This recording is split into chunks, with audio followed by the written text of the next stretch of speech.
হাদি হত্যাকাণ্ডের তদন্ত কি তবে এক ভয়ঙ্কর মোড় নিতে যাচ্ছে? কেন বলা হচ্ছে শুটার ফয়সালকে জীবিত ধরা প্রায় অসম্ভব? আর কি সেই নেপথ্যের কারিগর যার নাম শুনলে কেঁপে উঠবে শক্তভিত? সেনাপ্রধানকে নিয়ে হাদির সেই জ্বালাময়ী বক্তব্যই কি তার জন্য কাল হয়ে দাঁড়ালো? আজকের প্রতিবেদনে থাকছে হাদি হত্যা রহস্যের এমন কিছু তথ্য যা আপনার চিন্তার জগৎকে ওলটপালট করে দেবে। ভারতের মেঘালয় রাজ্যের দক্ষিণ পশ্চিম খাসি হিলস জেলায় শরীফ ওসমান হাদি হত্যার মূল মাস্টারমাইন্ড ঢাকার কেরানীগঞ্জ উপজেলার সাবেক চেয়ারম্যান শাহিন আহমেদ আটক করেছে দেশটির নিরাপত্তা বাহিনী। রোববার পৃথক অভিযানে গ্রেফতার করা হয়। ইনকিলাব মঞ্চের মুখপাত্র এবং জুলাই বিপ্লবের সম্মুখ সারির যোদ্ধা ওসমান হাদির হত্যার মাস্টারমাইন্ড হিসেবে ঢাকার কেরানীগঞ্জ উপজেলার সাবেক চেয়ারম্যান শাহিন আহমেদ অবৈধভাবে ভারতে প্রবেশের অভিযোগে বিএসএফের হাতে আটক হয়েছেন। অবশেষে সামনে এসেছে ইনকিলাব মঞ্চের মুখপাত্র এবং জুলাই গণঅভ্যুত্থানের সম্মুখ সারির যোদ্ধা শরীফ ওসমান হাদির হত্যার মাস্টারমাইন্ডের নাম। হত্যার নেপথ্য থেকে সাজিয়েছিলেন পুরো হত্যার ঘটনার পরিকল্পনা, ছিলেন কিলিং মিশন বাস্তবায়নে অর্থ এবং অস্ত্রের যোগানদাতাও। সামনে এসেছে হাদি হত্যার পেছনে থাকা মাস্টারমাইন্ডের সহযোগীর নামও। বাংলাদেশের বর্তমান talk of the issue Osman হাদির হত্যা, যা ঘিরে শুরু থেকেই তৈরি হয়েছিল রহস্যের জট।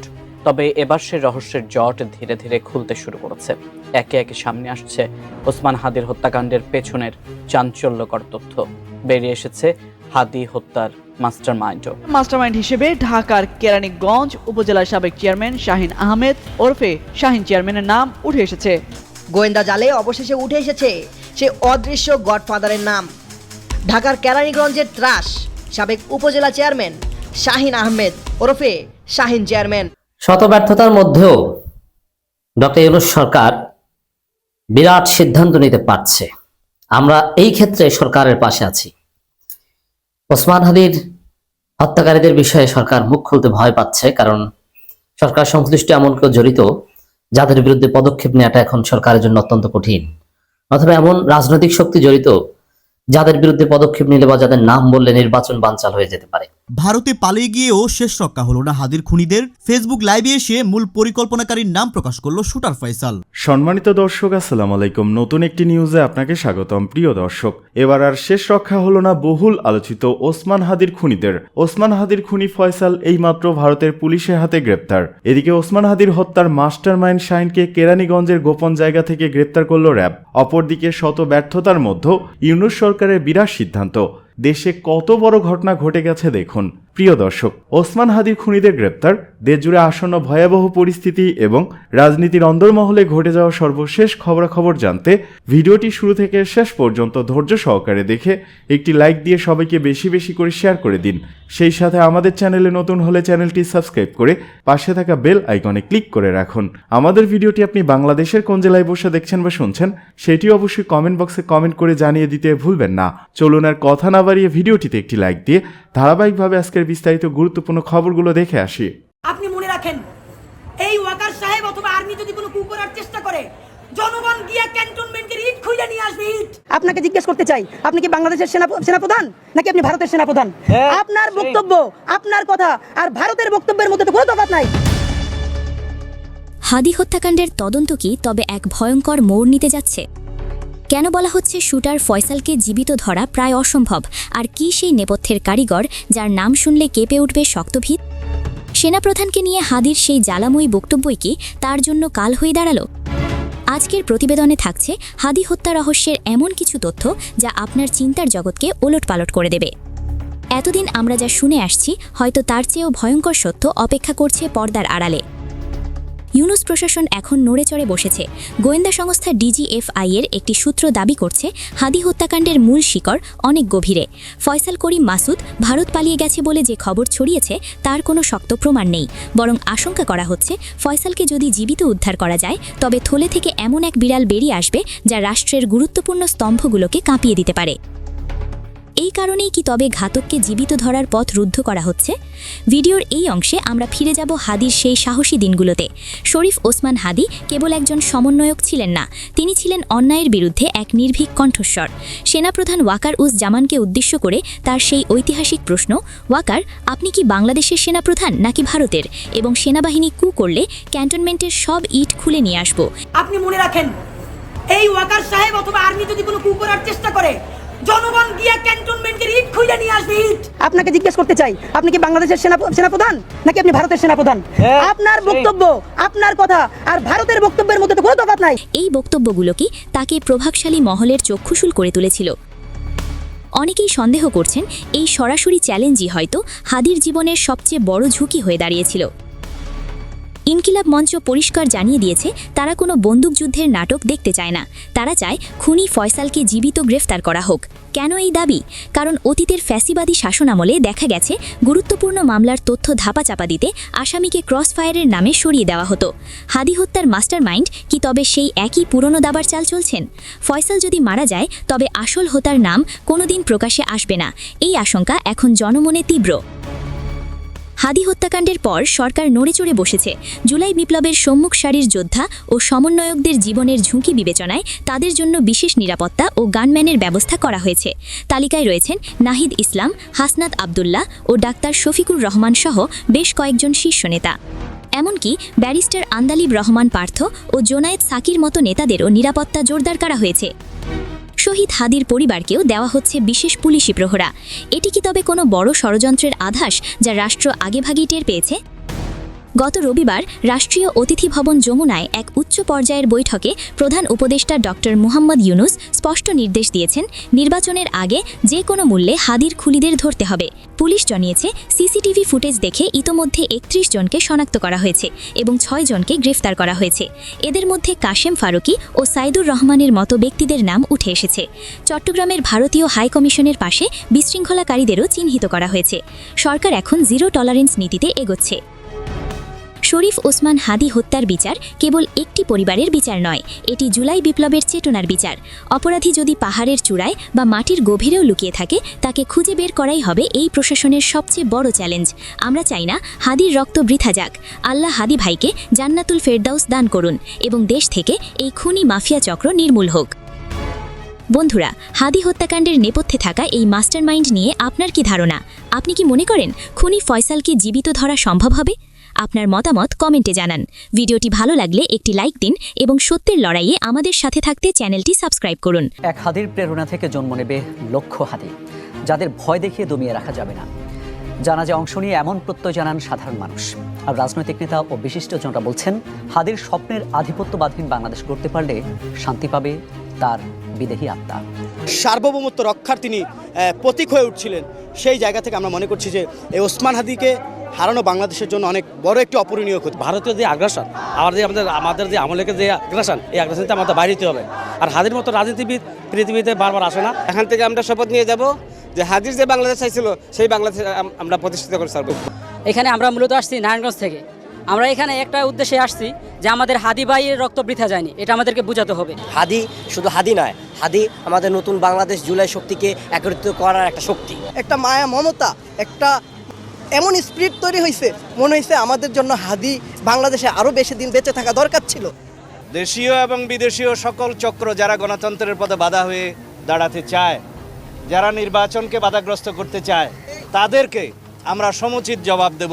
শরীফ ওসমান হাদির যেই শাহাদাতের বদলা নেওয়ার জন্যে বাংলাদেশের মানুষ যেইভাবে শপথ গ্রহণ করেছে, এটি বাংলাদেশে আধিপত্যবাদের চূড়ান্তভাবে কবর রচনা করবে। দেশে একটা তৃতীয় পক্ষকে সুযোগ দেওয়ার চেষ্টা করছে দুর্বৃত্তরা। এই বিষয়ে দেশবাসীকে আমরা সতর্ক থাকার আহ্বান জানাবো এবং দেশবাসীকে ঐক্যবদ্ধ থাকার আমরা আহ্বান জানাবো। ওসমান হাদি তো জুলাই আন্দোলনের বীর জুলাই যোদ্ধা।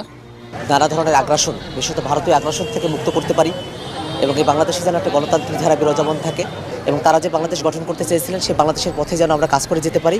আমাদের শোককে অপব্যবহার করে কেউ সন্ত্রাস সৃষ্টি করতে চেষ্টা করছে, এগুলো থামিয়ে দিতে হবে। ওসমান হাদি ভাই যে স্বপ্ন দেখেছিলেন, সেই স্বপ্নের জন্য তিনি শহীদ হয়েছেন। সেই সোনার বাংলাদেশ, সেই নতুন বাংলাদেশ, ইনসাফের বাংলাদেশ, সেটা যেন আমরা গঠন করতে পারি। আজকের জানাজার নামাজ থেকে আমরা সেই শপথই গ্রহণ করছি।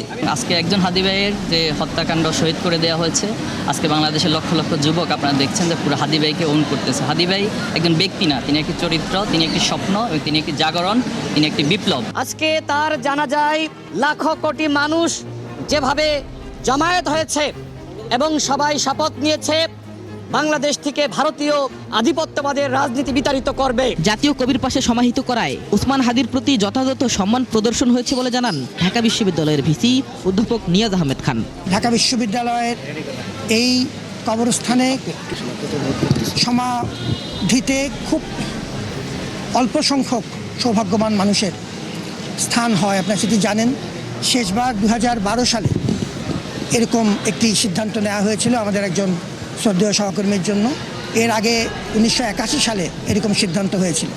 এবার এই কবরস্থানে তাকে স্থান দেওয়ার মাধ্যমে ঢাকা বিশ্ববিদ্যালয়ে তাকে সম্মাননা জানালেন সারা দেশবাসীর পক্ষ থেকে।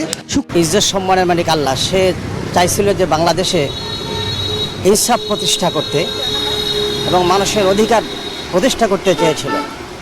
যারা এই দেশকে লুণ্ঠন করতে চায়, এ দেশের যারা ক্ষতিগ্রস্ত করতে চায়, তাদের বিরুদ্ধে সে সোচ্চার ছিল। আপনি যদি আমাকে বলেন, আমার জন্মের পরে যদি আমি দু একজন মানুষের কথা বলি যারা সব থেকে বিপ্লবী প্রতিবাদী, তার মধ্যে গুরুত্বপূর্ণ ব্যক্তি হচ্ছেন শরীফ ওসমান হাদি ভাই। আপনি বিশ্বাস করেন যে গতকালকে আমি জুমা নামাজ পড়িয়েছি। আমি গতকালই আমার দেশের বাড়ি হচ্ছে ব্রাহ্মণবাড়ি, আমি ওখানে চলে যেতাম। আমি জুমা পড়ে আপনার ওই গাজীপুরে, আমি শুধুমাত্র হাদি ভাইয়ের জানাজার অংশগ্রহণ করার জন্য, তার জানাজায় অংশগ্রহণ করে নিজেকে ধন্য করার জন্য আমি এখানে থেকে গেলাম এবং সমস্ত মুসল্লিদেরকে আমি ওয়াদা করিয়েছি যে আপনারা তার জানাজা যাবেন। আমি বিশ্বাস করি যে আজকে স্মরণকালের শ্রেষ্ঠ জানাজা হবে আমাদের ওসমান হাদি ভাইয়ের জানাজা। মানুষ প্রমাণ করে দিবে যে বাংলাদেশে কোনো দুর্নীতিবাজ এবং বৈষম্য বিরোধী আন্দোলন যারা করছে তারাই যে দেশে হক এবং সঠিক পথে আছে, আজকে তার প্রমাণ দিবে ইনশাআল্লাহ। আমি যেটুকু শুনেছি জেনেছি, সেই কাল রাত থেকেই সারা বাংলাদেশ থেকে মানুষ ঢাকার উদ্দেশ্যে আসছে শুধুমাত্র ওনার জানাজা করার জন্য। ভাই, মানুষ মরে নাকি? আমরা একদিন মরে যাব, কিন্তু বিষয়টা হচ্ছে আজকে হাদি ভাই ইন্তেকাল করার পরেও, শাহাদাত বরণ করার পরেও তিনি আজকে লক্ষ কোটি কোটি বিশ্বের কোটি কোটি মানুষের হৃদয়ে তিনি অমর হয়ে আছেন, থাকবেন ইনশাআল্লাহ। এবং আল্লাহ তাআলার মেহেরবানি আমরা এই যে কবি নজরুল ইসলামের সমাধি, আমরা ওনার কবরের পাশে এখানে আছি, ওনার পাশে তাকে সমাধি করা হবে। এটা তো আল্লাহ তাআলার এক নিয়ামত, পাশে কেন্দ্রীয় মসজিদ। আমি শুধু আজকে নয়, আমি যেদিন থেকে তিনি আক্রান্ত হয়েছেন, তাকে গুলিবিদ্ধ করা হয়েছে, আমি সেদিন থেকে প্রত্যেক দোয়া, একান্ত দোয়া, সম্মিলিত দোয়া, সব জায়গায় নিজে এবং অন্যদেরকে সহ আমরা তার জন্য দোয়া করেছি, আল্লাহ যেন তাকে সুস্থ করে আবার জাতির কাছে ফিরিয়ে দেন। তো মানুষের সব চাওয়াই তো পূরণ হয় না, আল্লাহ তাআলা হয়তো আমাদের দোয়াটা তেও ভালো কিছু কল্যাণ মনে করেছেন যে তাকে শাহাদাতের মর্যাদা দিয়ে নিয়ে যাবেন। আমি বিশ্বাস করি শহীদ হাদি আল্লাহ তাআলার জান্নাতি হবেন, কারণ তার সমস্ত স্পিরিট এবং তার ছিল যে ইসলামের পক্ষে, আল্লাহকে রাজি খুশি করার জন্য।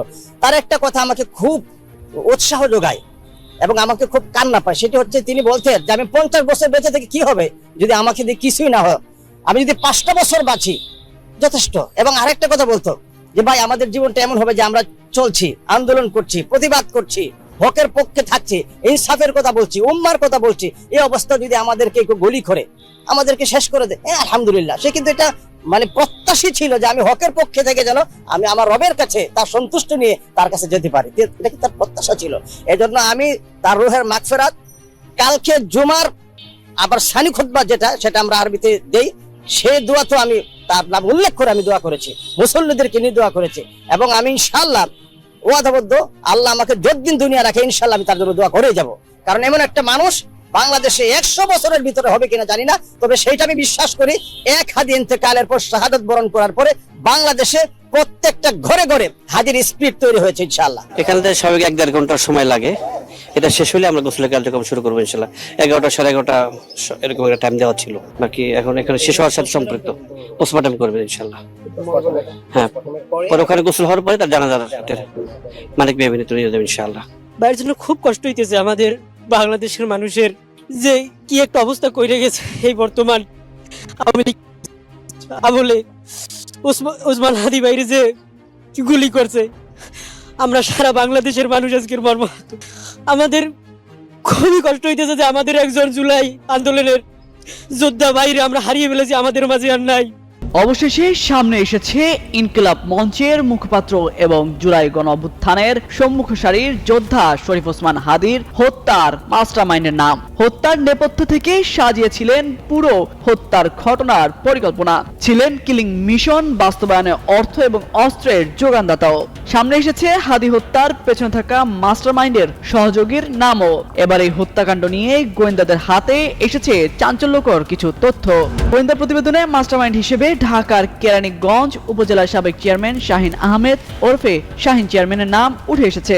গোয়েন্দা সংস্থার দায়িত্বশীল একটি সূত্র জানায়, শাহিন চেয়ারম্যান ছাড়াও হত্যাকাণ্ডের সঙ্গে জড়িত সন্দেহে নিষিদ্ধ ঘোষিত সংগঠন গোপালগঞ্জ জেলা ছাত্রলীগের সাবেক সভাপতি আব্দুল হামিদকে হন্যে হয়ে খুঁজছে পুলিশ। প্রাপ্ত তথ্য অনুযায়ী হাদির ওপর হামলার পর ঘাতকদের ঢাকা থেকে সীমান্ত পর্যন্ত পালিয়ে যেতে সহায়তা করেন এই হামিদ। জুলাই বিপ্লবে শরীফ ওসমান হাদির ভূমিকা এবং গত বছর 5 আগস্টের পর থেকে তার বিভিন্ন বক্তব্য এই সামগ্রিক কর্মকাণ্ডে ফ্যাসিস্ট আওয়ামী লীগ চরম ক্ষুব্ধ ছিল। দলটি হাদিকে আওয়ামী লীগ এবং তাদের দোষরদের জন্য বড় বিপদ হিসেবে চিহ্নিত করে। এরপর হিট লিস্টে প্রথম টার্গেট হিসেবেই হাদিকে হত্যার ছক কষা হয়। জানা যায়, শাহিন আহমেদ দীর্ঘদিন ঢাকার দক্ষিণ কেরানীগঞ্জ থানা আওয়ামী লীগের সভাপতি ছিলেন, তবে তিনি মাফিয়া ডন হিসেবেই পরিচিত। শেখ হাসিনা আমলে তিনি ছিলেন সাবেক বিদ্যুৎ ও জ্বালানি প্রতিমন্ত্রী নসরুল হামিদ বিপুর ডান হাত। চিহ্নিত সন্ত্রাসী ও অস্ত্রধারী হিসেবে তার নাম পুলিশের খাতায় অনেক আগে থেকেই তালিকাভুক্ত ছিল। বহুবিধ সন্ত্রাসী কর্মকাণ্ডে যুক্ত থাকলেও তিনি ছিলেন ধরাছোঁয়ার বাইরে। স্থানীয়রা জানান, 5 আগস্টের পট পরিবর্তনের পর প্রভাবশালী আওয়ামী লীগ নেতাদের অনেকের মতো শাহিন চেয়ারম্যানও সীমান্ত পার হয়ে ভারতে চলে যেতে সক্ষম হন। সেখানে পলাতক অবস্থায় তিনি দীর্ঘদিন চুপচাপ থাকলেও গত 3 থেকে 4 মাস থেকে খোলস ছেড়ে পুরনো চেহারায় আবির্ভূত হন। সম্প্রতি তিনি দেশের মধ্যে আওয়ামী লীগের হিট লিস্ট প্ল্যান বাস্তবায়ন করতে বিভিন্ন অ্যাপসে মুঠোফোনে দেশে থাকা স্লিপার সেলের সদস্যদের সঙ্গে যোগাযোগ শুরু করেন। আইনশৃঙ্খলা বাহিনীর একজন কর্মকর্তা যুগান্তরকে বলেন, কয়েকটি হোয়াটসঅ্যাপ কল এবং খুদে বার্তার সূত্রে হাদি হত্যায় শাহিন চেয়ারম্যানের সম্পৃক্ততা পাওয়া গেছে। ঘটনার আগে ও পরে কিলারদের সঙ্গে পলাতক নিষিদ্ধ ঘোষিত সংগঠন ছাত্রলীগ নেতা হামিদের একাধিকবার যোগাযোগ করারও প্রমাণ মিলেছে। এছাড়া ভারতে পলাতক থাকা আরো কয়েকটি গ্রুপ অ্যাপস ব্যবহার করে ঢাকায় জড়ো স্লিপার সেলের সদস্যদের কাজ সমন্বয় করছে, যাদের অনেকেই এখন আইনশৃঙ্খলা বাহিনীর নজরদারির মধ্যে চলে এসেছে। শত ব্যর্থতার মধ্যেও ডক্টর ইউনূস সরকার বিরাট সিদ্ধান্ত নিতে পারছে। আমরা এই ক্ষেত্রে সরকারের পাশে আছি। ওসমান হাদির হত্যাকারীদের বিষয়ে সরকার মুখ খুলতে ভয় পাচ্ছে, কারণ সরকার সংশ্লিষ্ট এমন কেউ জড়িত যাদের বিরুদ্ধে পদক্ষেপ নেওয়াটা এখন সরকারের জন্য অত্যন্ত কঠিন, অথবা এমন রাজনৈতিক শক্তি জড়িত যাদের বিরুদ্ধে পদক্ষেপ নিলে বা যাদের নাম বললে নির্বাচন বানচাল হয়ে যেতে পারে। যার ফলে সরকার ওসমান হাদি হত্যার কুল কিনারা জনগণকে জানাচ্ছে না, কিন্তু আমরা কিন্তু বুঝে গেছি যে কারা কি করেছে। আমি নানান আলোচনায় বলেছি এর সাথে সরকারের একটা অংশ জড়িত, বিশেষ করে ওয়াকারের নেতৃত্বাধীন যে প্রশাসন আছে, নিয়ন্ত্রিত যে প্রশাসন, যারা ইউনূসের কমান্ড মানে না, এরা এখানে জড়িত থাকতে পারে, ডিজিএফআই এবং বিএনপির সাথে জড়িত থাকতে পারে। এবং আওয়ামী লীগের জাস্ট শুটার, এখানে আওয়ামী লীগ ওইভাবে জড়িত না, আওয়ামী লীগের জাস্ট শুটার, কিন্তু ঘটনাটা ঘটিয়েছে অন্য কেউ, বিএনপি রিলেটেড। এখন এগুলো ইউনূস বলতে পারছে না। এই ব্যর্থতার মধ্যেও যেহেতু এই সব কিছুর পেছনে হচ্ছে ভারত, বিএনপি যদি ওসমান হাদি হত্যার সাথে জড়িত থাকে, তার পেছনেও ভারত। ভারতের কারণে ভারতকে সন্তুষ্ট করতে, ভারতের মন পাওয়ার জন্যই বিএনপি এই কাজ করেছে। এবং সন্দেহ আরো ঘনীভূত হচ্ছে। আপনারা দেখেছেন যে ওসমান হাদি হত্যার প্রতিবাদে গেছে ছাত্র দলের এক নেতা, তাকে বহিষ্কার করে দিয়েছে। এর মানে ওসমান হাদি বিএনপির শত্রু। ওই যে জানাজায় গেছে, কফিনস হয়েছে, ওগুলো সব নাটক। বিএনপির প্রচন্ড ক্ষোভ যে ওসমান হাদি পারলে ওকে মরার পর মারত যদি সুযোগ পেত। এবং ভিতরে বিএনপির ইন্টারনাল মিটিং গুলোতে অথবা বিএনপির পান্ডারা তাদের স্ত্রীদের কাছে, গার্লফ্রেন্ডের কাছে ক্ষোভ দেখায় যে ওরে যদি পারতাম আবার মারতাম, কারণ ওর কারণে বিএনপির আজকে আরো করুণ পরিণতি হয়েছে। তো দর্শক, এগুলো নিয়ে সরকারের ব্যর্থতা আছে, কিন্তু সবকিছুর পেছনে ভারত। বিএনপি তারেক রহমান যেহেতু ভারতকে মুচলেকা দিয়ে বাংলাদেশে ফিরছে, এ কারণে সবকিছুর পেছনে ভারত। ভারত চাচ্ছে বিপ্লবীদের ভয় দেখিয়ে এই যে ইন্টার কন্টিনেন্টাল বা ট্রান্সন্যাশনাল যে গুম, ওই গুমের অভিযোগ থেকে বাঁচতে, বাংলাদেশে যে সেনা সদস্য হত্যা করেছে পিলখানা ট্রাজেডি, সে অভিযোগ থেকে বাঁচতে চাচ্ছে। এই জন্য বাংলাদেশে এই বিপ্লবীদের ভয় দেখাচ্ছে যে ইউনূসকে দুর্বল করছে, ইউনূসকে মেসেজ দিচ্ছে, ইউনূস তুমি দেখো, ভারত মেসেজ দিচ্ছে তোমার পক্ষের প্রধান শক্তি, তোমার যে মূল শক্তি, তাদেরকে মেরে ফেলছি, 2 দিন পর তোমার পক্ষে কেউ দাঁড়াবে না, অতএব ইউনূস সোজা হয়ে যাও, এই গুম খুনের বিচার বাদ দাও, ভারতকে জড়িত করা বাদ দাও। আর বিএনপি বলেছে যে আমাদের ক্ষমতা এনে দিন, আওয়ামী লীগকে পুনর্বাসন করে দেব এবং গুম খুনে জড়িত সবাইকে ছেড়ে দেবে, কিচ্ছু হবে না। এটা তো মির্জা ফখরুল স্পষ্ট সরাসরি ঘোষণায় দিয়েছেন, আর পর্দার অন্তরালে যা বলেছি সেটা তো বলেছি। তো এই জায়গায় সরকার কিছুটা হলো কোমর সোজা করেছে। এই জায়গাটায় সোজা করার মাধ্যমে পুরো পরিস্থিতি ইউনূসের নিয়ন্ত্রণে আসবে বলে আমরা বিশ্বাস করি। এদিকে দিল্লিতে বাংলাদেশ হাই কমিশনের সামনে ব্যাপক বিক্ষোভ, ব্যারিকেড ভেঙে ভেতরে ঢোকার চেষ্টা। ভারতের রাজধানী নয়াদিল্লিতে বাংলাদেশ হাই কমিশনের সামনে বড় ধরনের বিক্ষোভ চলছে। বিক্ষোভকারীরা নিরাপত্তা ব্যারিকেড ভেঙে হাই কমিশনের ভেতরে ঢোকার চেষ্টা করেছে বলে জানিয়েছে ভারতীয় সংবাদ মাধ্যম এনডিটিভি। পরিস্থিতি নিয়ন্ত্রণে আনতে নিরাপত্তা বাহিনী সক্রিয় রয়েছে। প্রতিবেদনে বলা হয়, বাংলাদেশের সংখ্যালঘু নির্যাতন এবং ময়মনসিংহের দীপুচন্দ্র দাস নামের এক হিন্দু যুবককে পিটিয়ে হত্যার প্রতিবাদে এই বিক্ষোভ শুরু হয়। সময়ের সঙ্গে সঙ্গে পরিস্থিতি উত্তপ্ত হয়ে ওঠে এবং বিক্ষোভকারীরা ব্যারিকেড ভাঙার চেষ্টা চালায়। হিন্দুত্ববাদী সংগঠন বিশ্ব হিন্দু পরিষদ ও বজরং দলের ডাকে এই কর্মসূচি পালিত হচ্ছে। এই কারণে বাংলাদেশ হাই কমিশনের সামনে 3 স্তরের নিরাপত্তা বলয় গড়ে তোলা হয়েছে, যেখানে পুলিশ ও আধা সামরিক বাহিনীর সদস্য মোতায়েন রয়েছে। বিক্ষোভকারীদের ব্যানার ও প্ল্যাকার্ড হাতে স্লোগান দিতে দেখা গেছে। এর আগে গত 20 ডিসেম্বর রাতে বাংলাদেশ হাই কমিশনের গেটের সামনে একটি বিক্ষোভের ঘটনা ঘটে। এ বিষয়ে ঢাকায় নিযুক্ত বাংলাদেশের প্রেস মিনিস্টার মোহাম্মদ ফয়সাল মাহমুদ জানান, ওই রাতে 3টি গাড়িতে করে কিছু লোক এসে হাই কমিশনের গেটের সামনে চিৎকার করে স্লোগান দেয় এবং কিছুক্ষণ পর সেখান থেকে চলে যায়। এই ঘটনার পর ভারত সরকার জানায়, বাংলাদেশি গণমাধ্যমে প্রকাশিত খবর বিভ্রান্তিকর। ভারতের পররাষ্ট্র মন্ত্রণালয়ের মুখপাত্র রণধীর জয়সওয়াল দাবি করেন, সেদিন মাত্র 20 থেকে 25 জন বিক্ষোভকারী হাই কমিশনের সামনে জড়ো হয়েছিল এবং তারা কোনো নিরাপত্তা ঝুঁকি তৈরি করেনি। তবে ভারতের এই বক্তব্য প্রত্যাখ্যান করেছে বাংলাদেশ। ঢাকার পক্ষ থেকে কূটনৈতিকভাবে সুরক্ষিত এলাকায় কিভাবে বিক্ষোভকারীরা প্রবেশ করল তা নিয়ে গুরুতর নিরাপত্তা ঘাটতির প্রশ্ন তোলা হয়েছে। পররাষ্ট্র উপদেষ্টা তৌহিদ হোসেন বলেন, নয়াদিল্লিতে বাংলাদেশ মিশন একটি অত্যন্ত সংবেদনশীল ও সুরক্ষিত কূটনৈতিক এলাকায় অবস্থিত।